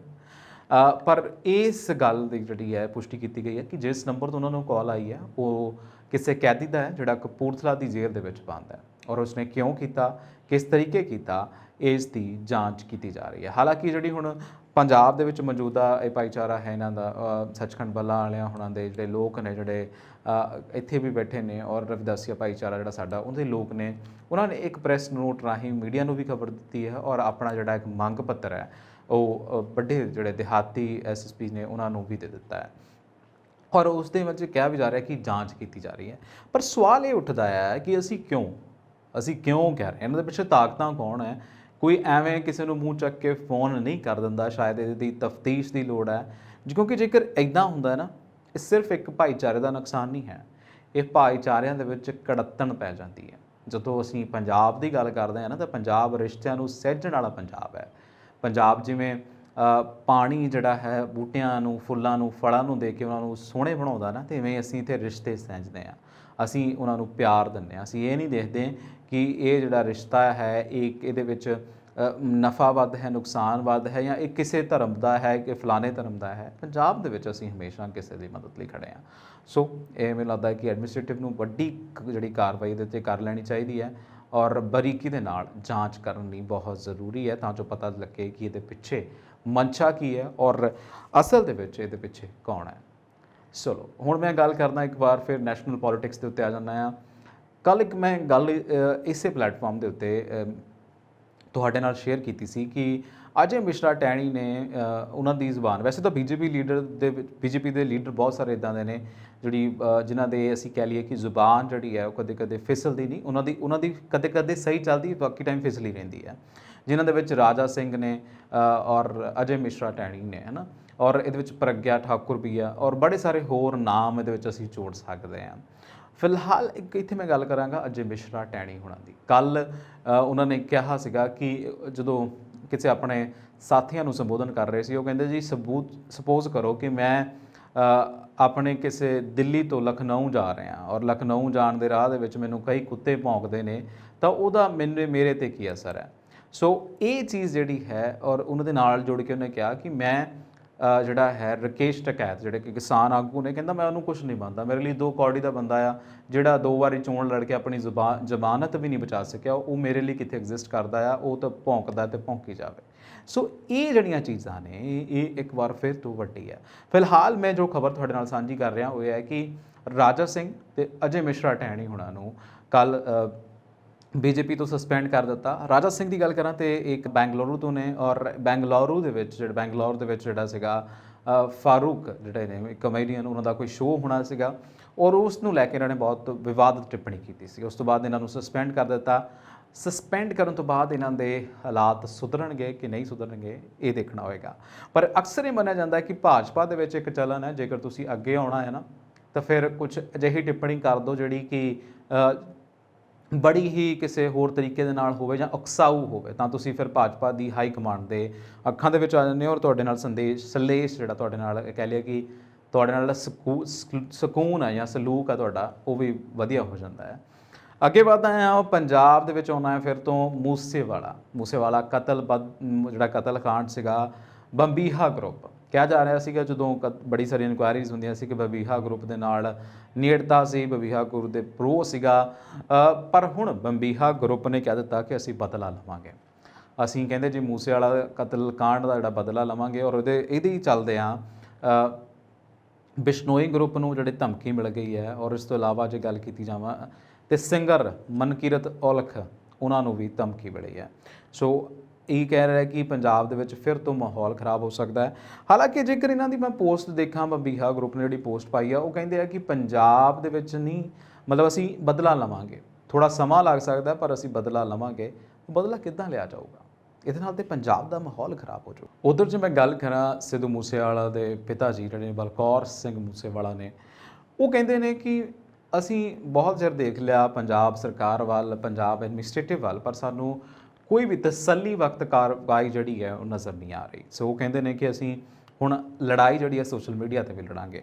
ਪਹਿਲਾਂ ਹੁੰਦਾ ਸੀ ਬਲਕੌਰ ਸਿੰਘ ਸਿੱਧੂ ਮੂਸੇਵਾਲਾ ਉਹਨਾਂ ਦੇ ਅਕਾਊਂਟ ਜਿਹੜੇ ਨੇ ਉਹਨਾਂ ਨੂੰ ਵਰਤਦੇ ਹੀ, ਚਾਹੇ ਉਹ ਟਵਿੱਟਰ ਦਾ ਅਕਾਊਂਟ ਹੋਵੇ, ਚਾਹੇ ਉਹ ਅਸੀਂ ਗੱਲ ਕਰ ਲਈਏ ਇੰਸਟਾਗ੍ਰਾਮ ਦਾ ਅਕਾਊਂਟ ਹੋਵੇ। ਫਿਲਹਾਲ ਉਹਨਾਂ ਨੇ ਹੁਣ ਕਹਿ ਦਿੱਤਾ ਕਿ ਮੈਂ ਆਪਣੇ ਅਕਾਊਂਟਸ ਜਿਹੜੇ ਨੇ ਉਹ ਉਹਨਾਂ ਨੇ ਪ੍ਰਾਈਵੇਟ ਅਕਾਊਂਟ ਜਿਹੜਾ ਆਪਣਾ ਬਣਾ ਲਿਆ, ਪਰਸਨਲ ਅਕਾਊਂਟ, ਉਸ ਤੋਂ ਕਹਿੰਦੇ ਅਸੀਂ ਜੰਗ ਲੜਾਂਗੇ ਔਰ ਬੜੀਆਂ ਸਾਰੀਆਂ ਪੋਸਟਾਂ ਵੀ ਸਾਂਝੀਆਂ ਕੀਤੀਆਂ ਨੇ। ਸੋ ਆਪਣੇ ਆਪ ਦੇ ਵਿੱਚ ਬਹੁਤ ਵੱਡੀ ਗੱਲ ਹੈ, ਇਹ ਬਹੁਤ ਵੱਡਾ ਜਿਹੜਾ ਕਹਿ ਲਈਏ ਕਿ ਇੱਕ ਸੁਨੇਹਾ ਹੈ। ਕਿਉਂਕਿ ਜਦੋਂ ਅਸੀਂ VVIPs ਇੰਸੀਡੈਂਟਸ ਦੀ ਗੱਲ ਕਰਦੇ ਹਾਂ, ਜਿਨ੍ਹਾਂ ਦੇ ਵਿੱਚ VVIP ਲੋਕ ਇਨਵੋਲਵਡ ਹੋਣ ਜਾਂ ਫਿਰ ਮੀਡੀਆ ਟ੍ਰਾਇਲ ਜਿਹੜਾ ਪੈਰਲਲ ਸ਼ੁਰੂ ਹੋ ਜਾਵੇ, ਉਸ ਦੇ ਵਿੱਚ ਐਡਮਿਨਿਸਟ੍ਰੇਟਿਵ ਨੂੰ ਇੱਕ ਕੁਇਕ ਜਾਂ ਫਾਸਟ ਟਰੈਕ ਸਰਵਿਸ ਜਿਹੜੀ ਹੈ ਉਹ ਦੇਣ ਦੀ ਬਹੁਤ ਜ਼ਰੂਰਤ ਹੁੰਦੀ ਹੈ, ਜਿਹੜੀ ਕਿ ਸਾਡਾ ਪੰਜਾਬ ਦਾ ਜਿਹੜਾ ਐਡਮਿਨਿਸਟ੍ਰੇਟਿਵ ਹੈ ਜਾਂ ਪੰਜਾਬ ਦੀ ਜਿਹੜੀ ਪੁਲਿਸ ਹੈ ਉਹ ਦੇਣ ਦੇ ਵਿੱਚ ਮੈਨੂੰ ਲੱਗਦਾ ਕਿ ਫੇਲ ਹੋ ਗਈ ਹੈ।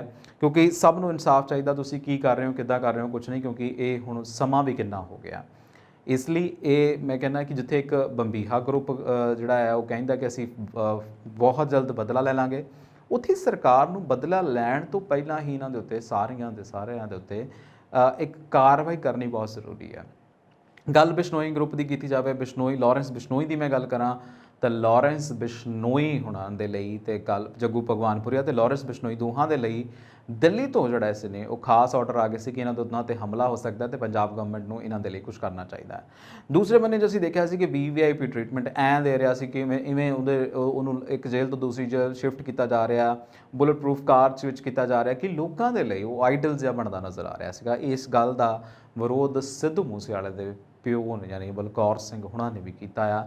ਔਰ ਇਹ ਮੈਨੂੰ ਲੱਗਦਾ ਕਿ ਬੜੇ ਲੋਕਾਂ ਨੇ ਉਸ ਸਪੀਚ ਨੂੰ, ਉਸ ਜਿਹੜੀ ਗੱਲ ਨੂੰ ਉਹਨਾਂ ਨੇ ਕਿਹਾ ਤੇ ਭਾਵਕ ਤਰੀਕੇ ਨਾਲ ਸੁਣਿਆ। ਉਧਰ ਜੇ ਓਲੰਪਿਕ ਤਗਮਾ ਜਿੱਤਣ ਵਾਲੇ ਪੰਜਾਬ ਦੇ ਹਾਕੀ ਖਿਡਾਰੀਆਂ ਦੀ ਗੱਲ ਕੀਤੀ ਜਾਵੇ ਤਾਂ ਅੱਜ ਉਹਨਾਂ ਨੇ ਜਲੰਧਰ ਦੇ ਵਿੱਚ ਪ੍ਰੈਸ ਕਾਨਫਰੰਸ ਕੀਤੀ ਹੈ ਔਰ ਉਹਨਾਂ ਨੇ ਕਿਹਾ ਕਿ ਭਾਰਤ ਦੇ ਲਈ ਅਸੀਂ ਹਾਕੀ ਜਿਹੜੀ ਖੇਡੀ ਆ ਓਲੰਪਿਕਸ ਦੇ ਵਿੱਚ ਅਸੀਂ ਬੜੇ ਸਾਲਾਂ ਦਾ ਸੋਕਾ ਤੋੜ ਕੇ ਕਾਂਸਾ ਤਗਮਾ ਜਿੱਤਿਆ, ਪਰ ਸਾਨੂੰ ਕਹਿੰਦੇ ਜੀ ਨੌਕਰੀਆਂ ਹਜੇ ਤੱਕ ਨਹੀਂ ਬਣੀਆਂ। ਅੱਛਾ, ਤੁਸੀਂ ਦੇਖਿਆ ਹੋਣਾ ਕਿ ਪਿਛਲੀ ਜਿਹੜੀ ਕਾਂਗਰਸ ਸਰਕਾਰ ਸੀਗੀ ਉਹਨਾਂ ਨੇ ਤਾਂ ਬੜੀਆਂ ਸਾਰੀਆਂ ਲੈਟਰਸ ਜਾਰੀਆਂ ਕਰ ਲਈਆਂ ਸੀ, ਪਰ ਉਹ ਕਹਿੰਦੇ ਸਾਨੂੰ ਅਜੇ ਤੱਕ ਕੋਈ ਵੀ ਆਫਰ ਲੈਟਰ ਨਹੀਂ ਮਿਲਿਆ। ਸਾਡੀਆਂ ਡਾਕਟਰੀਆਂ ਤੱਕ ਹੋ ਗਈਆਂ ਔਰ ਸਾਨੂੰ ਅਜੇ ਤੱਕ ਕੋਈ ਵੀ ਲੈਟਰ ਜਿਹੜਾ ਜਿਹੜਾ ਉਹ ਨਹੀਂ ਮਿਲਿਆ। ਬੜੇ ਸਾਰੇ ਨਾਮ ਨੇ ਇਹਨਾਂ ਦੇ ਵਿੱਚ ਔਰ ਬੜੇ ਸਾਰੇ ਲੋਕ ਤਾਂ ਇੱਦਾਂ ਦੇ ਵੀ ਨੇ ਜਿਹੜੇ ਕਈ ਪਿਛਲੇ ਕਿਸੇ ਹੋਰ ਥਾਂ ਤੋਂ ਖੇਡਦੇ ਸੀ। ਜਿਵੇਂ ਵਰੁਣ ਕੁਮਾਰ ਦੀ ਗੱਲ ਕਰਾਂ ਤੇ ਵਰੁਣ ਉਹ ਕਿਸੇ ਹੋਰ ਕਲੱਬ ਵੱਲੋਂ ਖੇਡਦਾ ਸੀਗਾ, ਹਰਿਆਣਾ ਸਟੇਟ ਵੱਲੋਂ ਖੇਡਦਾ ਸੀ, ਉਹ ਪੰਜਾਬ ਦਾ ਮੁੰਡਾ ਸੀ, ਇਸ ਲਈ ਪੰਜਾਬ ਦੇ ਵਿੱਚ ਆ ਗਿਆ। ਪਰ ਮੈਨੂੰ ਲੱਗਦਾ ਕਿ ਜਦੋਂ ਇੱਦਾਂ ਦੇ ਧੱਕੇ ਹੋਣੇ ਸ਼ੁਰੂ ਹੋ ਜਾਣ, ਹਜੇ ਤੱਕ ਨਹੀਂ ਮਿਲਿਆ, ਤਾਂ ਫਿਰ ਬਹੁਤ ਕੁਝ ਦੁਬਾਰਾ ਤੋਂ ਵੇਖਣ ਲੱਗਦਾ।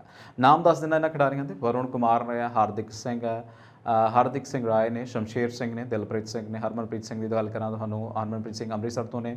ਸਿਮਰਨਜੀਤ ਸਿੰਘ ਨੇ ਕਿਹਾ ਕਿ ਹਾਕੀ ਦੀ ਟੀਮ ਨੇ 41 ਸਾਲਾਂ ਬਾਅਦ ਓਲੰਪਿਕ ਦੇ ਵਿੱਚ ਕਾਂਸੇ ਦਾ ਤਗਮਾ ਜਿੱਤ ਕੇ ਲਿਆਂਦਾ ਸੀ ਤੇ ਹੁਣ ਕਾਮਨਵੈਲਥ ਖੇਡਾਂ ਦੇ ਵਿੱਚ ਹਾਕੀ ਟੀਮ ਨੇ ਚਾਂਦੀ ਦਾ ਤਗਮਾ ਜਿੱਤਿਆ। ਦੋ ਵੱਡੇ ਕੌਮਾਂਤਰੀ ਮੁਕਾਬਲਿਆਂ ਦੇ ਵਿੱਚ ਖਿਡਾਰੀਆਂ ਨੇ ਜਿੱਤਾਂ ਪ੍ਰਾਪਤ ਕੀਤੀਆਂ ਹੋਣ ਤੇ ਉਹਨਾਂ ਨੂੰ ਇੱਦਾਂ ਰੁਲਣਾ ਪਵੇ, ਆਪਣੇ ਆਪ ਦੇ ਵਿੱਚ ਵੱਡੀ ਇੱਕ ਮੈਨੂੰ ਲੱਗਦਾ ਕਿ ਨਮੋਸ਼ੀ ਦੀ ਗੱਲ ਹੈ। ਵਰੁਣ ਕੁਮਾਰ ਨੇ ਦੱਸਿਆ ਕਿ ਟੋਕੀਓ ਦੇ ਵਿੱਚ ਜਦੋਂ ਜਿੱਤ ਪ੍ਰਾਪਤ ਕਰਨ ਤੋਂ ਬਾਅਦ ਤਤਕਾਲੀ ਜਿਹੜੇ ਸਰਕਾਰ ਨੇ ਖਿਡਾਰੀਆਂ ਨੂੰ PCS ਦੇ ਪੰਜਾਬ ਪੁਲਿਸ ਦੇ ਵਿੱਚ ਨੌਕਰੀਆਂ ਦੇਣ ਦਾ ਆਫਰ ਲੈਟਰ ਦਿੱਤੇ ਸਨ, ਪਰ ਅਜੇ ਤੱਕ ਕੋਈ ਜੌਬ ਲੈਟਰ ਨਹੀਂ ਆਇਆ। ਉਹਨਾਂ ਨੇ ਕਿਹਾ ਕਿ ਸਾਡੀਆਂ ਤੇ ਜਿਹੜੀਆਂ ਡਾਕਟਰੀਆਂ ਨੇ ਉਹ ਵੀ ਹੋ ਚੁੱਕੀਆਂ ਨੇ। ਦੂਜੇ ਸੂਬਿਆਂ ਦੀ ਗੱਲ ਕੀਤੀ ਜਾਵੇ, ਉੜੀਸਾ, ਮਨੀਪੁਰ ਤੇ ਮੱਧ ਪ੍ਰਦੇਸ਼ ਦੀਆਂ ਸਰਕਾਰਾਂ ਨੇ 2 ਮਹੀਨਿਆਂ ਬਾਅਦ ਹੀ ਓਲੰਪਿਕ ਖੇਡਣ ਵਾਲੇ ਖਿਡਾਰੀਆਂ ਨੂੰ ਨੌਕਰੀਆਂ ਦੇ ਦਿੱਤੀਆਂ ਸਨ। ਸੋ ਅਜੇ ਤੱਕ ਸਾਡੀ ਸਰਕਾਰ ਨੇ ਕਿਉਂ ਨਹੀਂ ਦਿੱਤੀਆਂ? ਮਾਨ ਸਰਕਾਰ ਕਿਉਂ ਪਿੱਛੇ ਰਹਿ ਗਈ? ਜਾਂ ਫਿਰ ਇਹ ਕਹਿ ਲਓ ਕਿ ਜਿਹੜਾ ਲੋਲੀਪੌਪ ਕੱਚੇ ਮੁਲਾਜ਼ਮਾਂ ਨੂੰ ਪੱਕੇ ਕਰਨ ਦਾ ਕੀਤਾ ਜਾ ਰਿਹਾ, ਉਹਦੇ 'ਤੇ ਹੀ ਟਿਕੀ ਹੋਈ ਹੈ। ਉਹਦੇ 'ਤੇ ਗੱਲਬਾਤ ਜਿਹੜੀ ਹੈ ਸਿਰੇ ਚੜ੍ਹਨ ਦੀ ਗੱਲ ਕੀਤੀ ਜਾ ਰਹੀ ਹੈ। ਉਸ ਨੂੰ ਲੈ ਕੇ ਹੀ ਅਜੇ ਅਸੀਂ ਕਹਿ ਲਓ ਕਿ ਸ਼ਸ਼ੋਪੰਜ ਦੇ ਵਿੱਚ ਪਏ ਹੋਏ ਹਾਂ, ਕਿਉਂਕਿ ਬਹੁਤ ਸਾਰੇ ਵਿਭਾਗਾਂ ਦੇ ਕੋਲੇ ਐਗਜ਼ੈਕਟ ਜਿਹੜਾ ਚੰਗਾ ਤਰੁੱਟੀਆਂ ਤੋਂ ਬਿਨਾਂ ਡਾਟਾ ਹੀ ਨਹੀਂ ਹੈਗਾ ਕਿ ਕਿਹਨੂੰ ਅਸੀਂ ਜਿਹੜਾ ਇੱਕ ਮੈਰਿਟ ਦੇ ਆਧਾਰ ਦੇ ਉੱਤੇ ਕੀਤਾ ਸੀ ਹਾਇਰ ਤੇ ਕਿਸੇ ਨੂੰ ਨਹੀਂ ਕੀਤਾ ਸੀਗਾ। ਫਿਰ ਉਹ ਕਿਵੇਂ ਹੋਊਗਾ? ਕਪਤਾਨ ਮਨਪ੍ਰੀਤ ਸਿੰਘ ਨੂੰ ਵੀ ਤਰੱਕੀ ਦੇਣ ਦਾ ਵਾਅਦਾ ਕੀਤਾ ਗਿਆ ਸੀ, ਪਰ ਅਜੇ ਤੱਕ ਉਹਨਾਂ ਦੇ ਨਾਲ ਵੀ ਵਾਅਦਾ ਵਫਾ ਨਹੀਂ ਹੋਇਆ। ਸੋ ਇਹ ਬੜੇ ਸਾਰੇ ਸਵਾਲ ਨੇ ਜਿਹੜੇ ਦੇਖਣ ਦੀ ਲੋੜ ਹੈ, ਉਹਨਾਂ ਦੇ ਉੱਤੇ ਗੱਲ ਵੀ ਕੀਤੀ ਜਾਣੀ ਚਾਹੀਦੀ ਹੈ।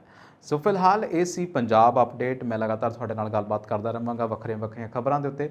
ਤੁਸੀਂ ਦੇਖਦੇ ਰਹੋ ਪੰਜਾਬ ਮੇਰੇ USA TV। ਮੈਨੂੰ ਦਿਓ ਆ ਗਿਆ। ਸਤਿ ਸ਼੍ਰੀ ਅਕਾਲ।